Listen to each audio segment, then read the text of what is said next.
Capitol Hill to Wall Street. This is Politics and Profits with your host, Rick Amato. Welcome, everybody. I'm Rick Amato. It's time for Politics and Profits. We follow the trends on Capitol Hill that lead to the profits on Wall Street. We expose the hard facts of what your elected officials are doing when you're not looking. And we show you how you can profit from their politics. The American dream is alive and well, and you can be proud to call America your home. And now, it's Rick Amato. All right, in this segment, we're going to focus on the corporate world. How to get desired results for your presentations in person, public speaking, I should say, or webinars in the corporate world. Joining me at this time, as she often does, is one of this nation's most renowned leading business coaches. She's been named as a top business coach in America by Forbes. She's the CEO of Business Accelerated now, and founder, get this name, folks, I love this name, the founder of the Highly Paid Experts Academy. Doesn't get any better than that. Let me welcome back to the show, Asha Mankowska. Asha, good to see you. Thank you so much, Rick. I'm always happy to be here. Well, we're happy to have you. So when we talk about presentations in the corporate world, in person, public, webinars, are we talking to employees? Are we talking to potential customers, existing customers, all the above? This is a fantastic question because, when I work with my small business owners, they always complain that, oh my goodness, I have so many challenges, right? And I have to overcome, and we're spending hours to really work on their presentations, either webinars, because obviously virtuals are different than in person. But if they knew how much different and complex the corporate world is and how much more work it really takes to get the desired results, I don't think that we'll complain anymore. I'm usually on both sides, so I can compare. But that's a great question because the results can be different, right? It depends on the audience. Right. Because the audience, like you said, it can be leadership training for executives. So the audience will be top managers from the company. That will be totally different results. The result wants to be raising and increase their growth as leaders. Team building presentations. That will be something different as well. Different results, different audience. Now, just for the purposes of our interview today, I just want to really focus again on attracting new clients, new clientele to their products or services that they offer as their competition. Because in the corporate world, the competition is much higher and cutthroat, more than we think. So, what do you think are the most challenges that corporations are struggling with? I mean, executives in corporations with their presentations results, why they don't get it. And these are presentations to potential clients? Correct. Mm-hmm.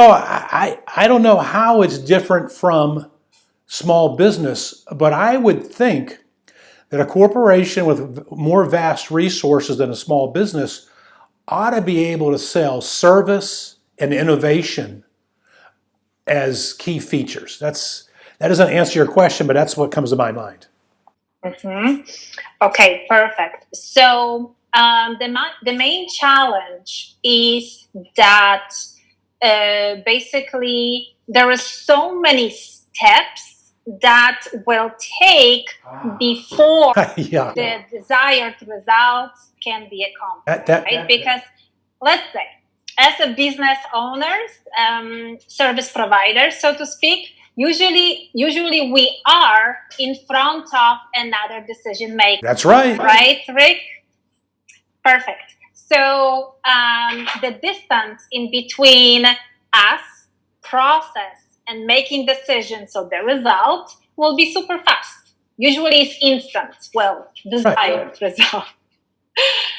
in a corporation world, it's completely different, right? Good point. Because there is so many factors and aspects that have to be taken under consideration, so many departments this has to go through, then go back to it, discussed, and then 6 months later, in the swift, efficient time, we have our results, which is yes or no.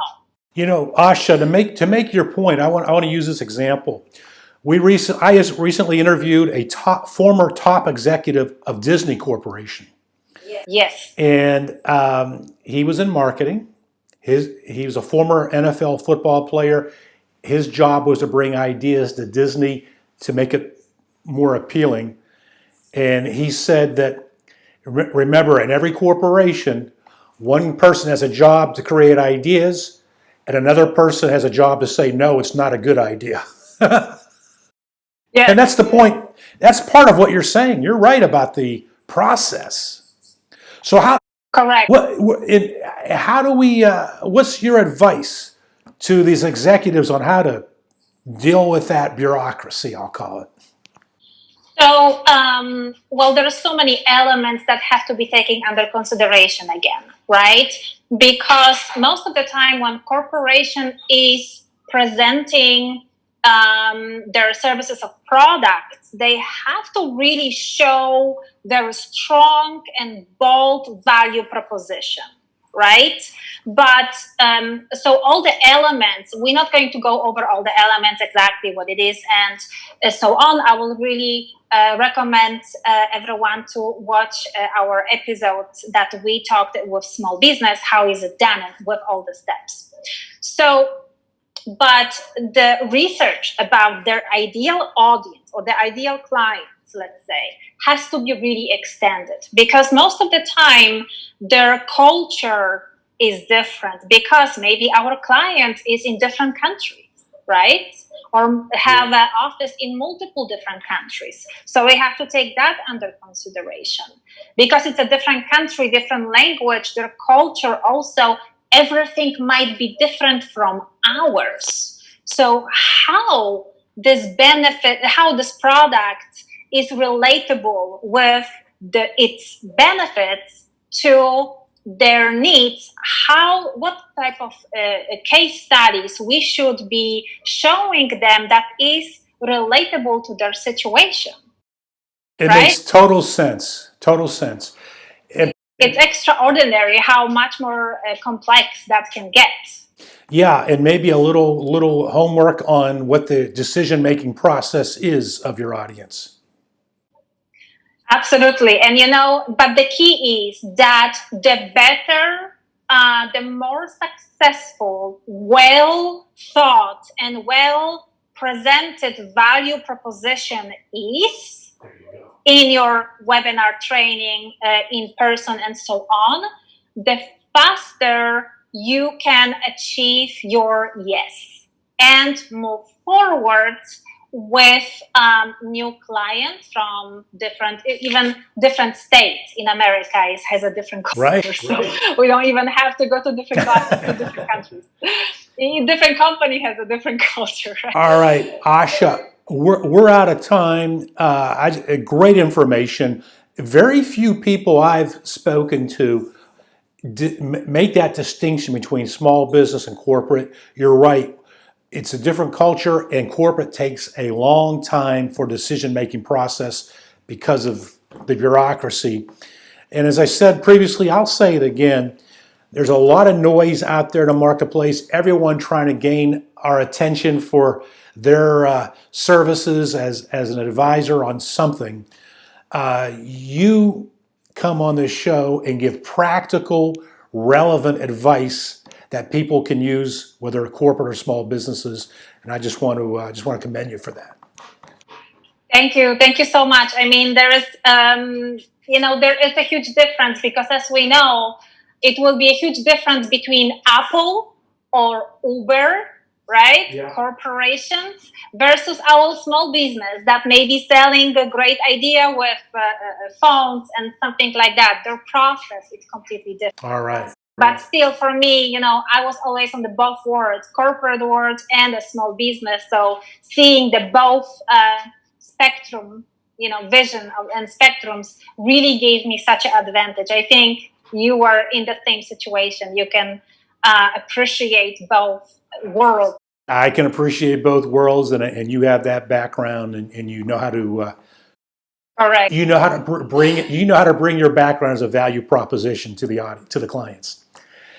Asha, Absolutely. thank you for joining us once again. Thank you so much for having me. Broadcasting from the Liberatory CPA studios, back with more after this. Politics and Profits with Rick Amato is brought to you by Liberatory Accounting, the IRS problem solvers. To find out how Liberatory Accounting can help you, call 877-6-SOLVER. That's 877-6-SOLVER.